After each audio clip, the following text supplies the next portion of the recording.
The United States of America is a relatively new nation, having been founded only a few hundred years ago. However, despite its youth, it has quickly risen to become a world power and has had, and currently has, a major impact on economics, politics, technology and science, the arts, culture, and other aspects of society across the entire globe. What began as English settlements on the coast of a world unknown to the settlers would come to conquer that world and rise to claim the title of world superpower. In the meantime, the nation would change considerably as it expanded and forged an identity, and in this video we're going to discuss that identity and that history. So let's get to it. The land we call the United States today had been inhabited by various Native American peoples long before its existence. These people were descended from a group of Eurasians who crossed the Bering Land Bridge about 16,000 years ago. Many of them developed some considerably complex societies which would cross paths with the Europeans in their expansion into the region. However, the United States is, politically, economically, socially, and culturally, much more descended from European than Native American elements. Americans and Native Americans consider their histories separate up until the intertwining of the two, and the histories of the various indigenous peoples before the USA will be covered in depth in future videos. Americans typically begin their country's story with the voyages of Christopher Columbus. We now know that at least one other Old World civilization, the Vikings, reached America before Columbus, and possibly others, possibly even other Europeans. But even though Columbus was not first, it was his journey that began the processes that would lead to the linking of the Old and New Worlds, and thereby the United States, so he remains a relevant figure. Columbus sailed to the New World essentially to find a new trade route to India, as the traditional route to the east had been cut off by the hostile Muslim Ottoman Turks when they captured Constantinople. He landed in the modern-day Caribbean and claimed the land for Spain, though Spain and Portugal would later dispute the land claims and settle it with a Treaty of Tordesillas. Columbus would never realize that the land in which he had landed was not Asia, and the fact that he was unaware that he had landed in an entirely new continent is why the Native Americans are at times still referred to as Indians. It was only realized shortly after his death by Amerigo Vespucci, after whom the continent is actually named, his Latin name being Americus. Columbus would be made governor of the area, but his brutal rule over the native peoples would abhor the Spanish monarchs and cause them to remove him from power. Columbus died in 1504, but his effect on history, the linking of the two worlds for better and for worse, would long outlive him. The Europeans were now very greatly interested in the land, resources, and all the opportunities that this new world had to offer. Spain and Portugal would continue to lead the charge into the Americas for at least the next century and extend their grip across much of North, Central, and South America. Immediately after Spain's discovery, the other late 15th century major powers of Europe, Portugal, France, and England, realized they needed to jump into the theater right away. A wave of explorers would be sent to the New World in coming decades. The King of England, Henry VII, was introduced to the concept of finding a northern route to China by an Italian by the name of Giovanni Caboto, just a few years after Columbus's landing. Giovanni, now living in England, would change his name to John Cabot. Henry would then decide to sponsor his voyage, and in 1497, Cabot departed westward. Eventually, he would land in what he assumed was likely China, but was in fact probably either Newfoundland or Nova Scotia. Cabot did not stay long on his voyage, and though he found evidence of human activity in the area, did not make contact with any of the Native Americans. After his voyages, records of Cabot's existence become less clear, though it's likely that he died shortly after, an unfitting end for someone who had now set the stage for English involvement in North America. Over the next century, multiple nations would attempt colonies in the modern-day United States, most of which would fail. The Americas were a land of great opportunity to the Europeans, but the cost of that opportunity was contending with disease, starvation, harsh weather, isolation from the homeworld, and hostile Native Americans who had inhabited the lands for millennia. As France began its colonization and exploration of America, which would later lead to the places now known as Quebec, Acadia, and Louisiana, England would make its first effort at a colony in modern-day North Carolina on an island known as Roanoke Island, named after the local native peoples. On March 25, 1584, Queen Elizabeth I gave Sir Walter Raleigh the right to organize a colony in North America which would serve to establish England's presence on the continent, generate commerce, and to construct a military base against their main enemies, the Spanish. One would be established on Roanoke. The colonist here would be the first Englishman to cultivate and bring back to England things like corn, potatoes, and tobacco. The first English child born in America, Virginia Dare, was born in this colony on August 18th. The granddaughter of the colony's leader, John White. 118 people lived in this colony. John White left to return to England, but when he came back to the colony after having been delayed for a few years, there was no trace of them. The colonists and most of the colony had vanished. White found no evidence of a struggle or a battle, and much of the settlement had been dismantled in what looked like a calmly and organized manner. All that White could find was the word Croatoan, carved on a tree. White was unable to search nearby islands because of weather, and to this day no one knows exactly what happened. The first English colonization of the New World was not only a failure, it was a mystery.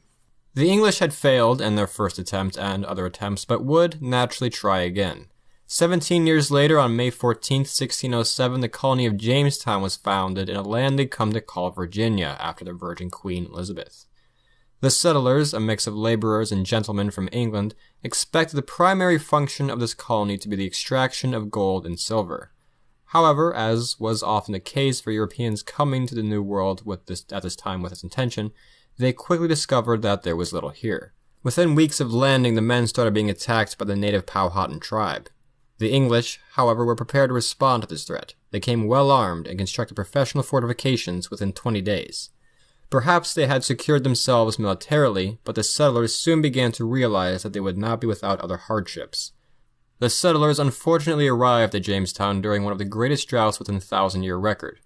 Furthermore, not only had they arrived too late in the season to effectively grow food, but many of the colonists were not skilled farmers or foragers. Many were expecting to trade for food with the local natives, but the drought was affecting them as well. The settlers found themselves too busy trying to survive to harvest nearby resources or look for gold and silver. On top of this, disease was rampant and perhaps would kill more in Jamestown than starvation or the continuous Native American attacks. The majority of colonists who lived here would die of these hardships. Within the first 5 or so years, the population would go from 500 to 60. John Smith, the colony's leader, was the man holding this colony together. It was he who insisted that a new shipment of supplies be sent from England, and he then installed a very simple and straightforward rule to the colonists. Quoting the Bible, he said, "He who will not work will not eat," directed mostly towards the settlement's upper class.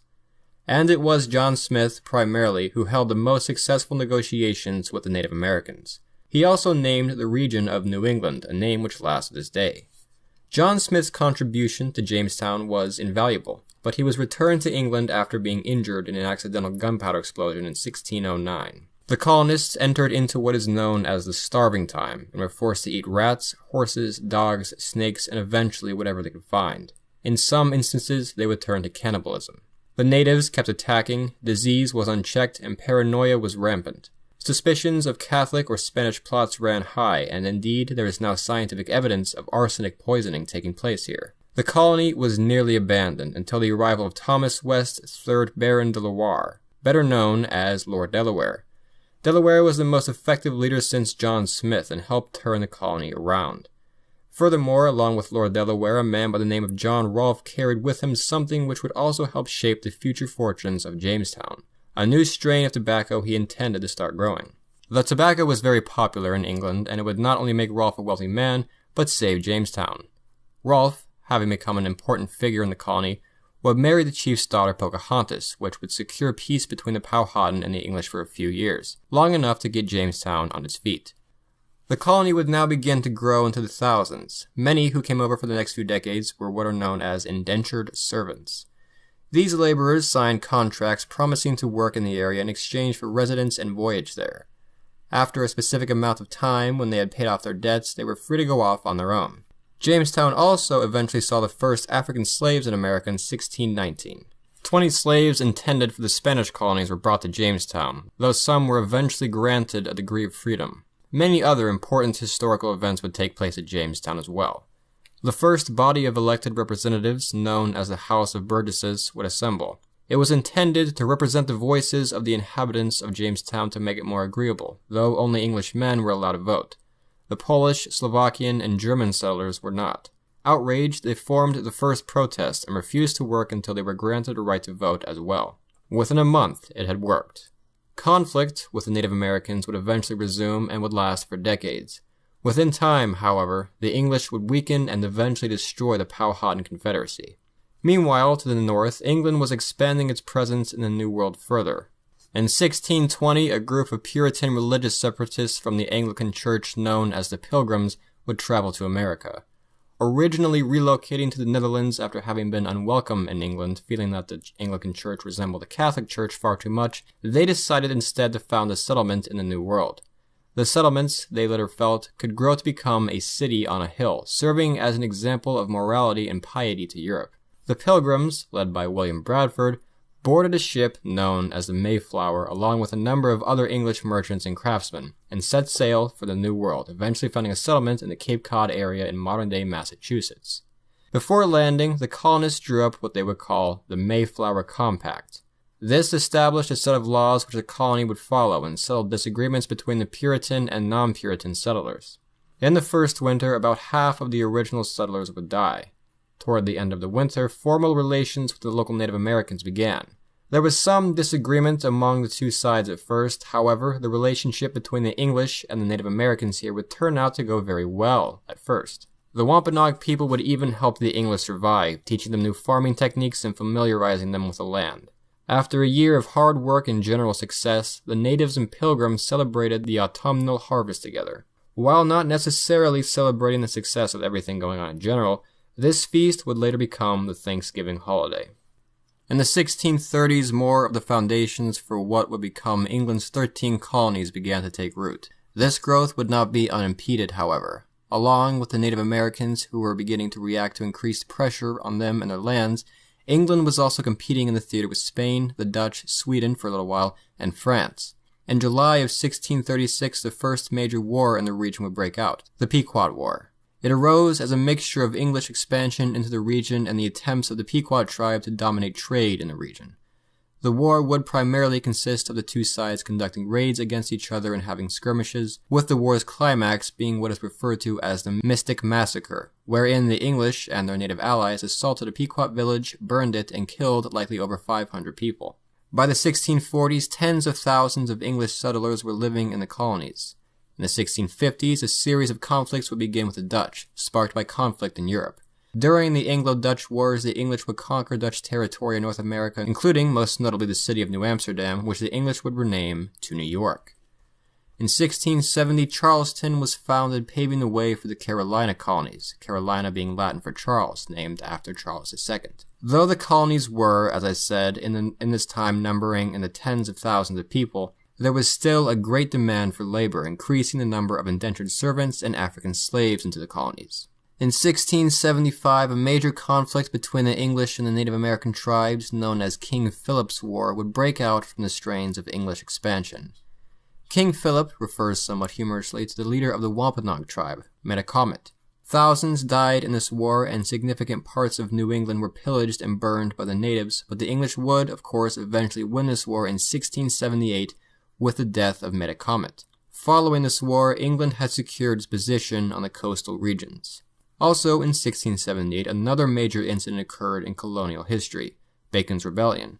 As land became scarcer, the English in Virginia felt the need to push westward into Native American territory. Virginia Governor William Berkeley, however, was trying to avoid conflict with the Native Americans for multiple reasons.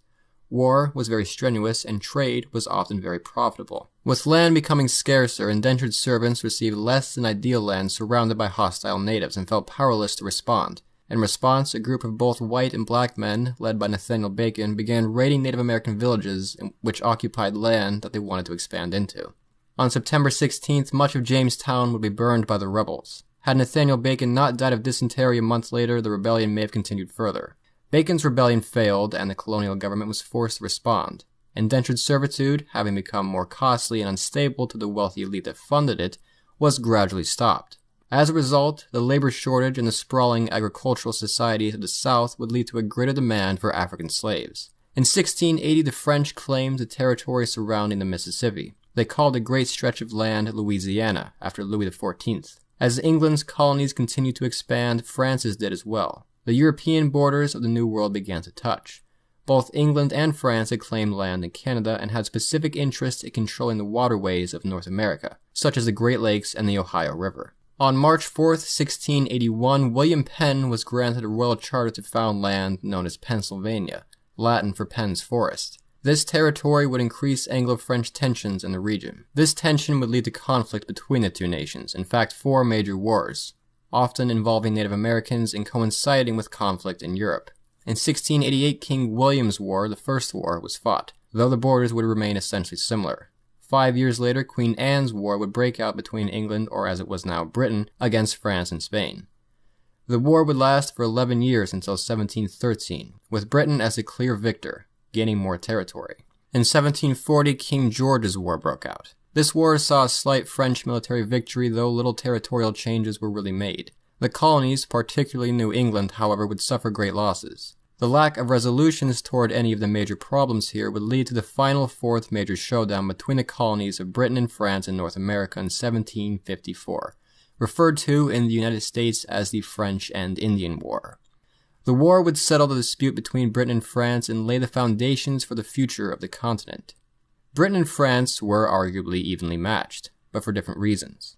The population of the British colonies had grown to about 2 million, but from Louisiana to Canada, there were only about 60,000 French Canadians. The French, however, still had a very strong emphasis on military in the region. Furthermore, the French had done better at maintaining peaceful relations with the Native Americans and the British, and accordingly, most native tribes involved would side with the French, with the exception of tribes such as the Iroquois.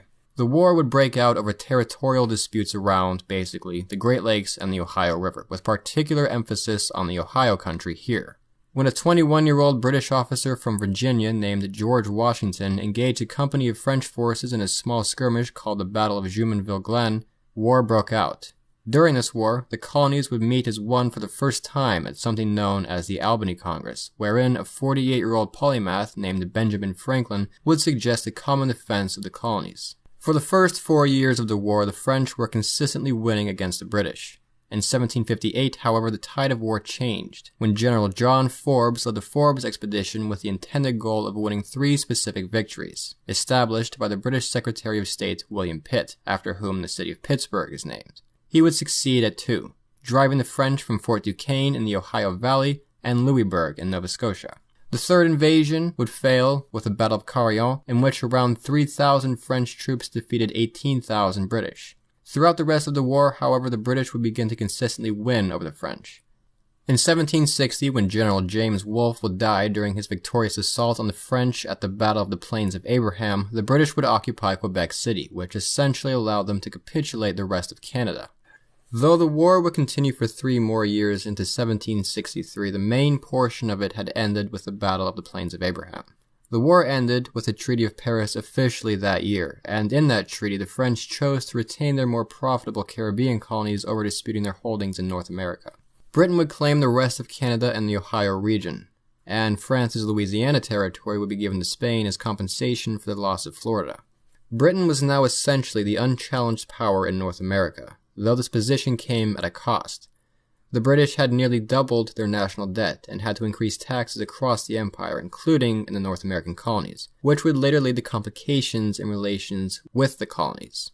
Following the French and Indian War, Pontiac's Rebellion would take place, a reaction to pressure now felt by the natives from British expansion. Thousands of British soldiers and colonists would be killed or displaced, but the natives would eventually be defeated, though policy regarding their subjugation was lightened following the rebellion. Soon thereafter, the Royal Proclamation of 1763 forbade colonists from settling west of the Appalachian Mountains.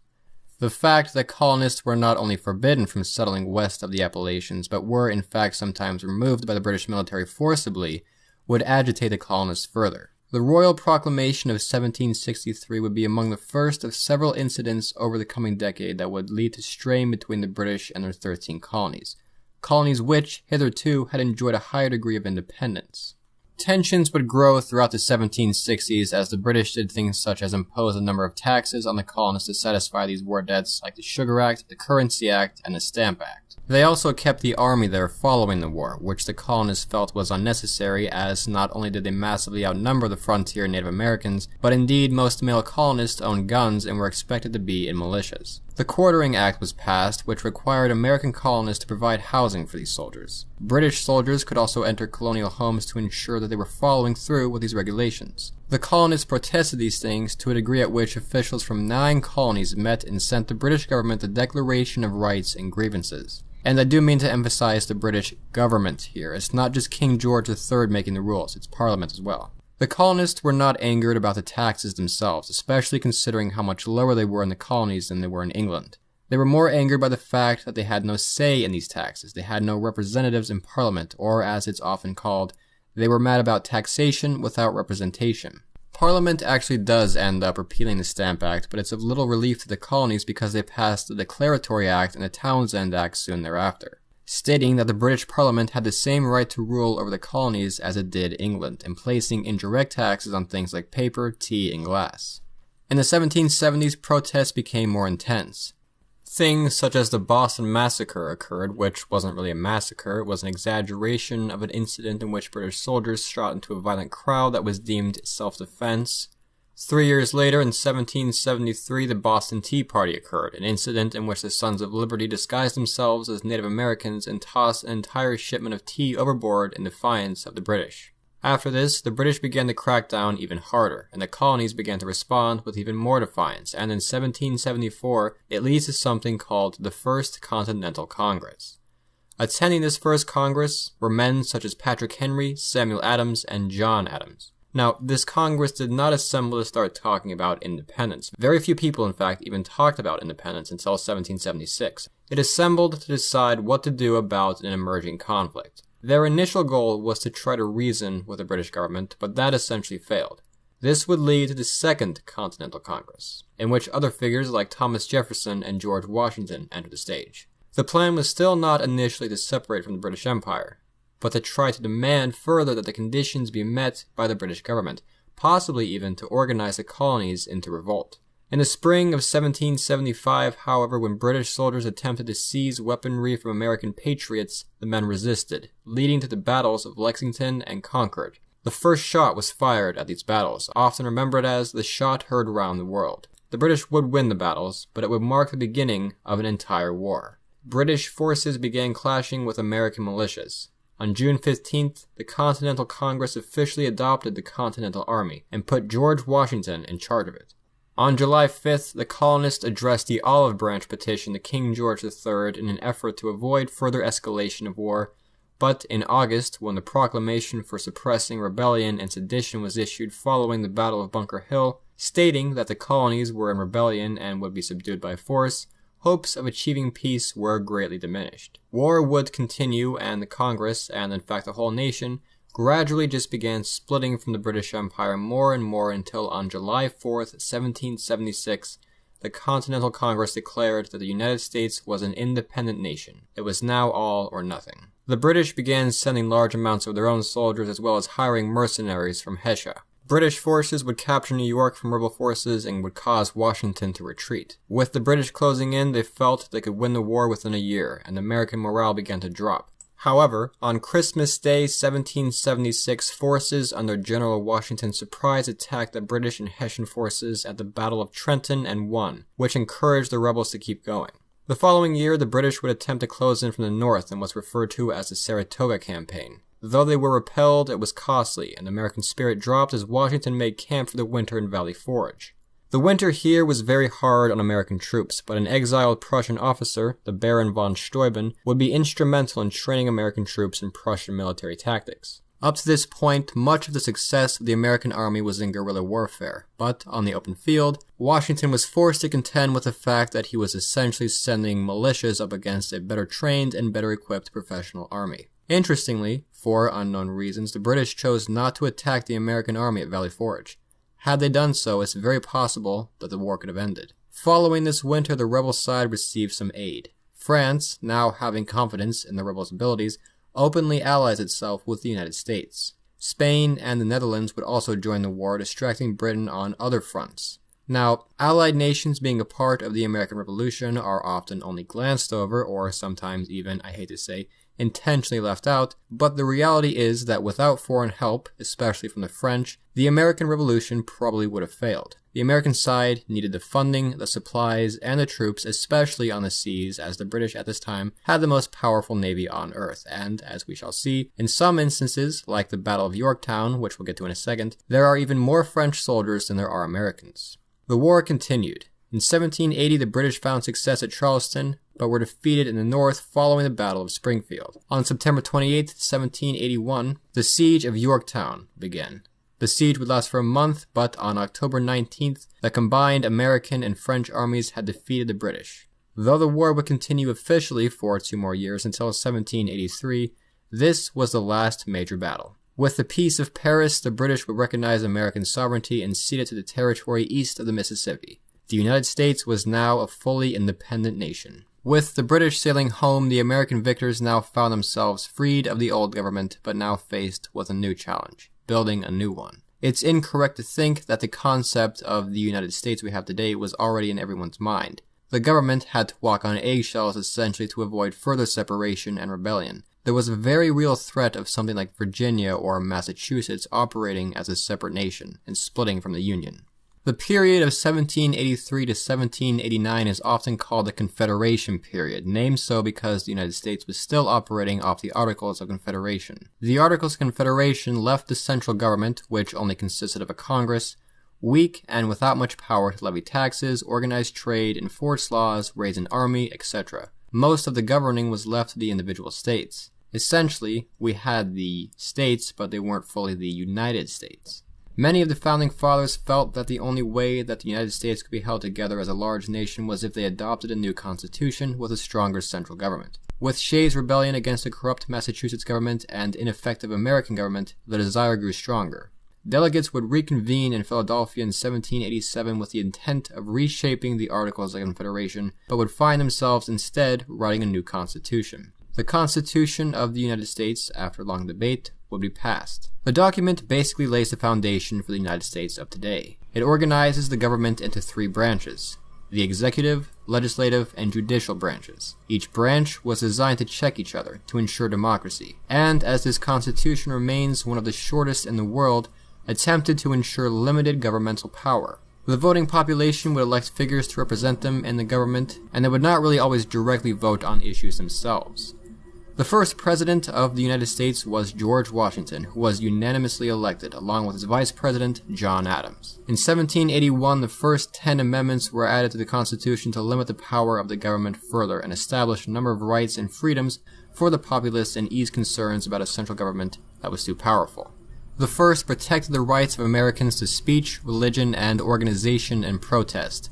The second, their right to bear arms to guard against governmental corruption. The third, preventing the quartering of soldiers in American homes, etc. This constitution was not about the government granting people rights, it's about the people granting the government a right to rule, with a large number of restrictions on what it can do. The United States was not the first democracy in the world, it was not even the only democracy at the time. The British, even, who are sometimes portrayed as tyrannical absolute monarchists, were, relative to the rest of Europe, a fairly democratic nation. Much of the American Revolution was about not having the same rights, not that these rights were entirely inexistent. There are a number of reasons that the British didn't just grant the American colonists equal representation in Parliament, but they mainly boil down to the fact that not even most of Britain was equally represented in Parliament. Giving Americans equal representation would have caused a bigger situation than it sounds like. Keep in mind, furthermore, at the start of the country, only about 6% of the population could vote. This was the population of white land-owning males.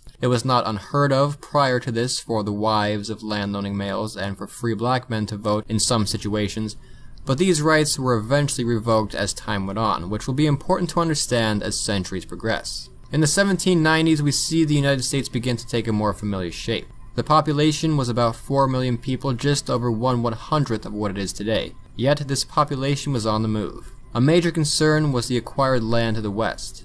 The Northwest Ordinance of 1787 did more than just establish the first territory of the United States. It laid the foundation for how westward expansion and the eventual admission of new states would take place. These new territories would eventually be divided into the new states of Ohio, Michigan, Illinois, Indiana, and Wisconsin. We also see the rise of political parties in the United States during this time. The Federalists and the Democratic Republicans were the first.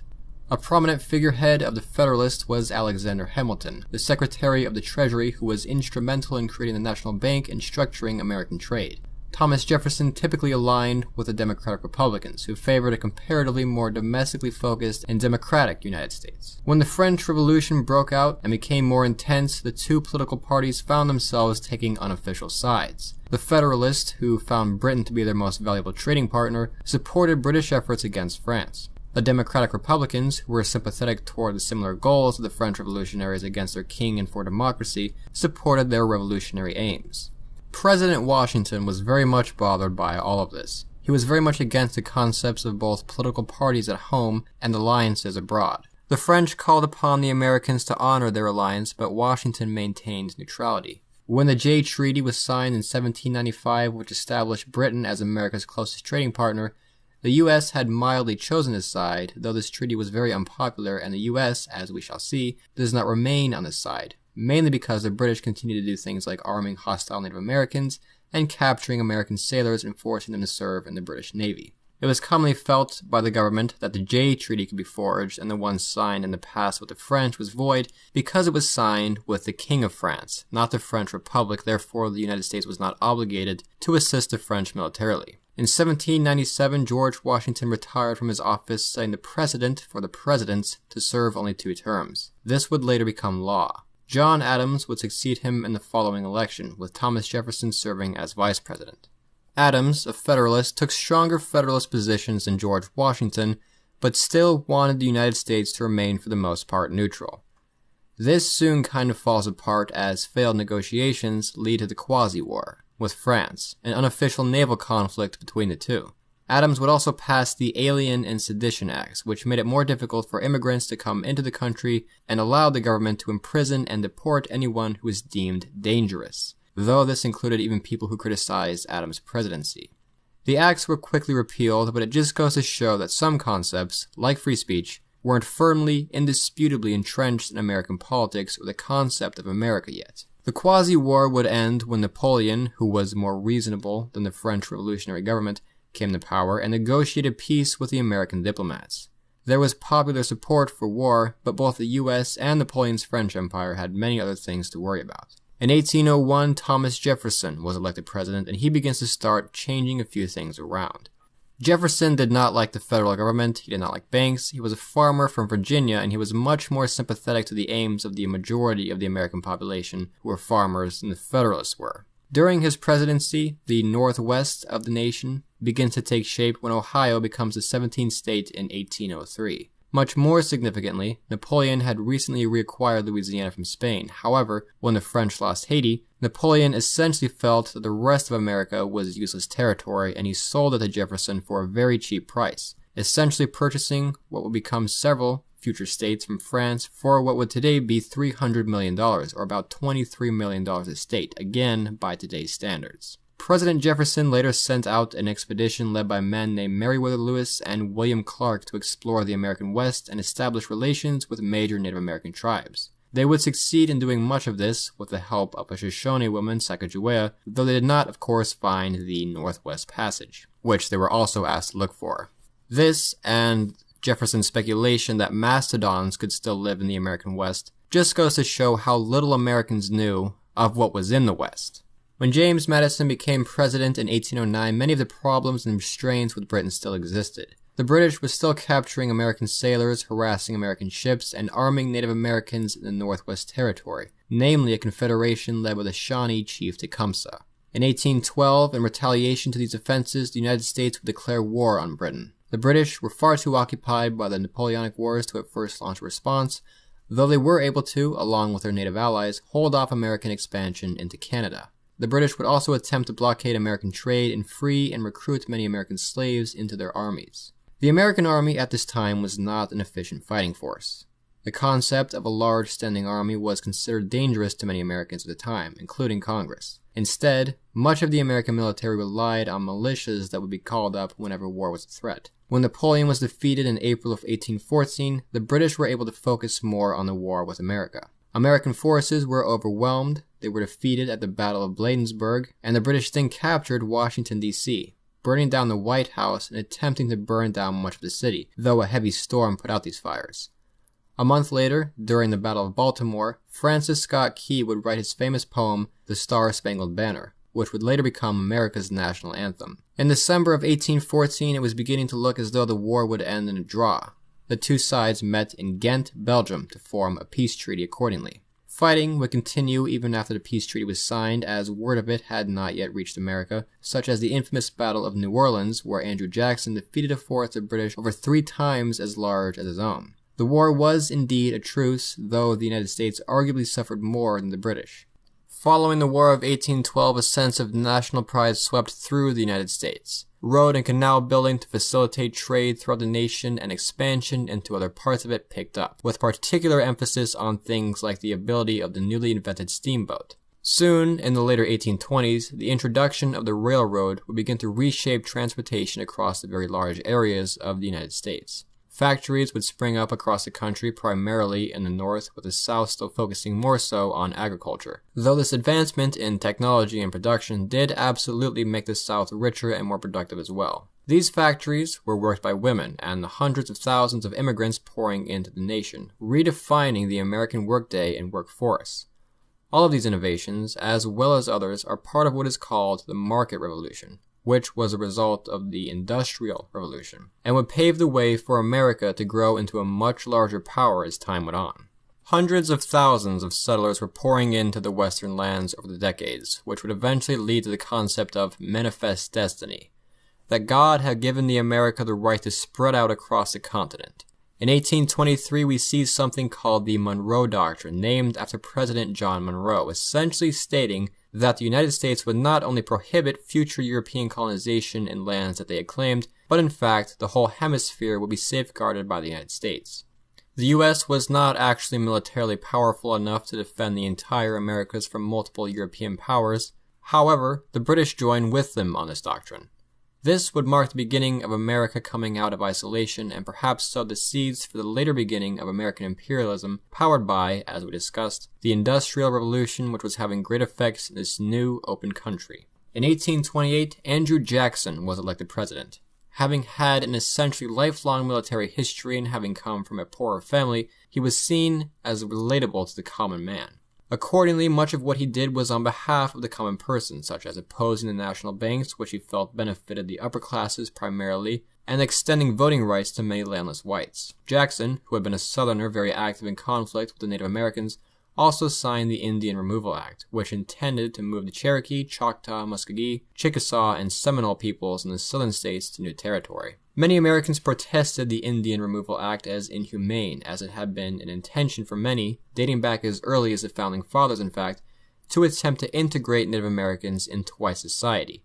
But the government went forward with it, leading to what is remembered as the Trail of Tears, the path these natives followed on their forced relocation to modern-day Oklahoma, on which a quarter of them, or about 10,000 innocent people, would perish. The Seminole tribe in Florida specifically, however, would resist and would lead to the Second Seminole War and eventually the Third. The 1830s were a very busy time in America for other reasons as well. Along with political and industrial movements, social movements like the Second Great Awakening, a Protestant religious movement, swept through the nation, as well as a large number of movements calling for the abolition of slavery and the roots of the feminist movement. Public schools would pop up in the North, however in the South people were skeptical of government education. Wars with the Native Americans continued. In 1835, Texas rose up from Mexico, directed by American settlers, and declared itself an independent nation. Only a decade later, the United States would admit Texas into the Union. The United States then laid their eyes on California, but the Mexican Empire still claimed both Texas and California, and American invasion into the region would lead to the Mexican-American War. The war ended within 2 years when American forces captured Mexico City, an incorporated territory which now makes up much of the Southwest. Soon thereafter, the California Gold Rush would commence. By securing this territory, American territory now stretched from the Atlantic to the Pacific, in between the borders agreed to with Mexico and British Canada. The goals of manifest destiny, it seemed, were coming to fruition. However, an issue concerning these territories was whether or not slavery would be legal in them, and this was a matter of fierce debate. Originally, a line placed here divided territories that were to be established as slaveholding or free states. Typically, as one state on one side of the line was admitted to the Union, people on the other side would scramble to make a territory a state to keep a balance within Congress. At a time when new states were frequently being admitted into the Union, it was suggested that these new states decide for themselves whether or not they would be slaveholding. This leads to conflict, even actual fighting within these new states, Kansas specifically, in the 1850s. This conflict came at a time when, as I said, tension over slavery was growing. Books like Uncle Tom's Cabin began bringing the life of slavery to light, and John Brown's Slave Rebellion, which failed, sparked fears over further slave uprisings. In 1804, the Haitians had rebelled against their slave masters and tortured, killed, and expelled all whites from the island, even friendly ones, solidifying Southern opinion of abolition and the dangers they felt it posed. Yet in the North, it was commonly felt that a nation which held slaves could not be considered a truly free nation. One such Northerner was a man named Abraham Lincoln. His election to the presidency in 1860 with only 40% of the popular vote leads to the final fight over slavery, the Civil War. Now, before we begin here, there is a lot of debate as to whether or not the Civil War was fought over slavery or states' rights, and people to this day are still quite attached to the issue. We can see definitely several examples of straying between the North and South over states' rights throughout history, which were not over slavery. The South was, and is, indeed different from the North in a number of ways, and indeed, the common person on both sides was not really concerned about slavery. But while the Civil War was quite complicated, the bottom line is, without slavery, the Civil War may very well not have ever happened. Out of the interest of preserving the Union, Lincoln stated he would not touch slavery in the places in which it already existed, though his intention to halt its expansion into the new territories of the nation were the final straw for the South, representing a threat to slavery as a whole. Before Lincoln even took office, South Carolina, Florida, Mississippi, Georgia, Alabama, Louisiana, and Texas seceded from the Union and formed the Confederate States of America. Georgia and South Carolina had hinted over the possibility of seceding from the Union since the Revolution. Now, the Union was falling apart. Conflict did not begin immediately, but when the South, under President Jefferson Davis, began demanding federal property in their territory, though offering to pay for it, the North refused. Accordingly, the South attacked the North-held Fort Sumter in South Carolina on April 12, 1860 war. Virginia, Arkansas, North Carolina, and Tennessee would subsequently join the South as well. The Civil War had begun. Both sides expected a very short war, though they each expected to win the war very quickly. The North was much more industrial, much more populated, had twice the railroads, and was better prepared for a war than the South was. The South, however, merely had to fight a defensive war and wear out Northern efforts to reclaim the territory. They furthermore felt that their agricultural wealth would cause foreign nations like Britain and France to support them, though of course the support did not come. The first major battle of the war was the First Battle of Bull Run, also known as the Battle of Manassas. The Confederate victory here would begin to foreshadow that the war would be longer than anticipated. The Union's strategy began with a failed attempt to capture the Confederate capital of Richmond, Virginia, and later evolved to cut off the South from outside trade, which meant blockading major trade ports and controlling the Mississippi. The war would soon be divided into Western and Eastern fronts. In 1862, former U.S. General Robert E. Lee would defect to the Confederate side. With a number of Confederate successes, especially in the East, the prospect of a Confederate victory was becoming more and more realistic for the first few years of the war. In 1863, however, things began to change. Though having enjoyed a decent amount of victory, Lee's aggressive strategies would backfire at the Battle of Gettysburg in July of 1863, a Union victory which is often regarded as a turning point of the war. The following day, on July 4th, Ulysses S. Grant captured Vicksburg, subsequently allowing the Union to control the Mississippi and splitting the Confederacy in two. Grant was soon made general of all the Union forces. Confederate goals to win the war by invading the North were lost. They now had to fight defensively. Earlier that year, Lincoln had issued the Emancipation Proclamation, an executive order which intended to free African slaves still enslaved in rebel territories, though not those in Union territory. With the Confederates on the defensive, the Union strategy now was to exhaust Confederate supplies and pin them, to hasten the end of the war.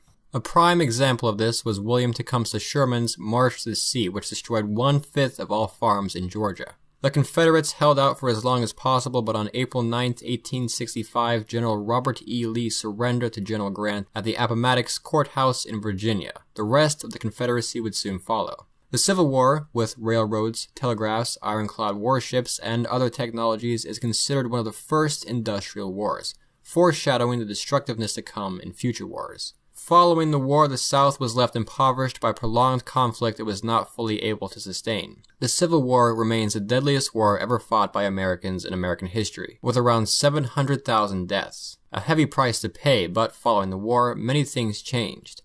The 13th, 14th, and 15th Amendments were passed, which abolished slavery, settled the issues of African American citizenship, and extended the right to vote to blacks. But this was very much contested, especially in the South, as we will see. This furthermore secured the power of the federal government over the states and led to a stronger sense of unity in the country. Prior to this, people were more associated with their individual state than the nation as a whole. People even referred to the United States as a plural, e.g., the United States are moving their army, not moving its army. That changed following the Civil War. President Lincoln would not live to see these changes, however, or the official end of the war, as he was assassinated in Ford's Theater on April 14, 1865. He was, of course, in favor of these things, and while he is sometimes seen as the great emancipator, he, and many in the North, felt that slavery was wrong, but did not exactly see blacks as equals.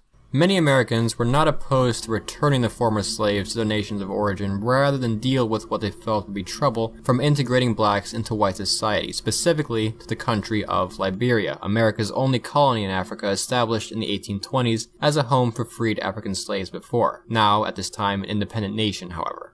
Though most would, of course, remain in the United States.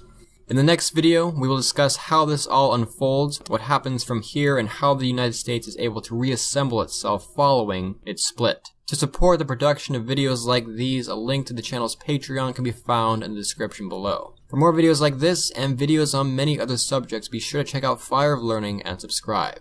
Thank you for watching.